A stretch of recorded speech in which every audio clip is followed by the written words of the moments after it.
Hi, Vinny Mancuso, Service Coordinator here at the Sunnytown Regional Center. As you already know, I met with Stephen and his family for his IPP meeting. I asked questions, took notes, and together we came up with a plan. Here, let me show you how it's done. The IPP is a document that reflects the thoughtful and thorough discussion between the Regional Center and you, covering the services you might need, how they're provided, and how they're funded. Walk with me. The IPP Guide was designed to help hundreds of thousands of people with IDD and their circle of support examine and imagine what services are available to provide the kind of life they want. You might already know what that life looks like. Or you may need to explore a bit to find your answers. Either way, it's up to us service coordinators to listen to your goals, write them down, and find ways to support them. And since there's a wide range of goals, they're organized into 12 essential life areas. Let's take a look at a few that were the most important to Stephen. Number 1, housing. Stephen wanted to live outside his family's house at a licensed residential home called Sunny Oaks. Lucky for him, Sunny Oaks had an opening, so I set up a tour. It's important for you to see a place before you commit to living there. Suffice it to say, it went well, and Stephen decided it was where he wanted to live. Yes! What's this look like on paper? We start with your desired outcome. Stephen wants his plan to be written from his perspective. So I filled it out like this. I want to live in my own place. Some people prefer to write Stephen wants ... and that works too. Let's fill in the rest. Service and support, housing, supported by Sunny Oaks. The start date is when he moves in. The end date is a date agreed upon by the planning team. How much?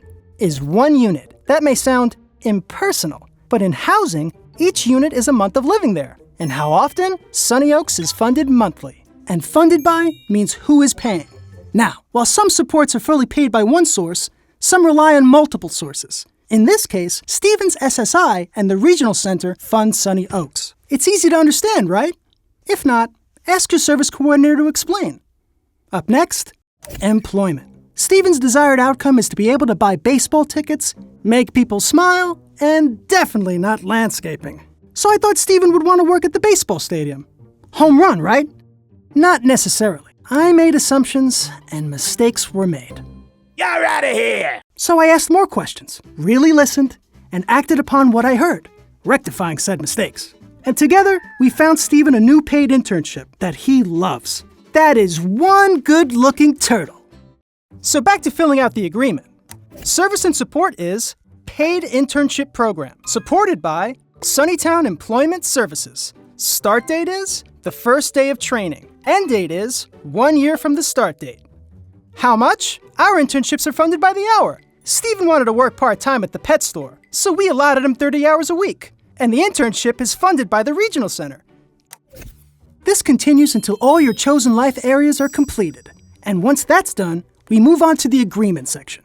Now, you could agree on all services, some services, or no services.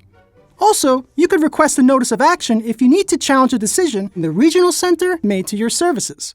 Next, let's check off 3 important items. First, we'll confirm you received the statement of services and supports the Regional Center has funded for you over the last year. Second, we'll discuss information you and your circle of support shared about current or future IPP changes. And third, we'll set a date for our next IPP meeting. Your IPP is good for 3 years, and during that time, we will update it as needed, at least once a year, depending on your situation. Finito. Once you check those boxes, I'll walk you through some special programs and information about your rights. First up, self-direction. Self-direction is an opportunity to manage your own services and supports, and who provides them. Stephen chose traditional services. But if he wanted to manage his own services and hire his own staff, Stephen could have explored the self-determination program or participant-directed services. Regional centers are required to have a process available for you if you have grievances with the regional center or a service provider. This process is called a 4731 complaint.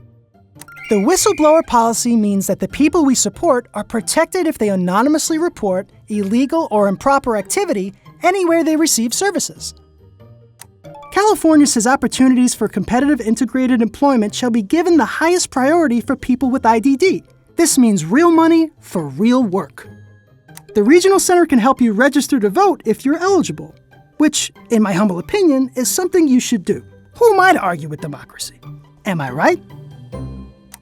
The Regional Center can develop a transportation access plan to help an adult safely utilize public transportation if they're able to. If not, we'll provide transportation to day services or work. Voila! Now, this was just a quick overview of the IPP process, so make sure to discuss yours in greater detail with your service coordinator. There's only one thing left to do now.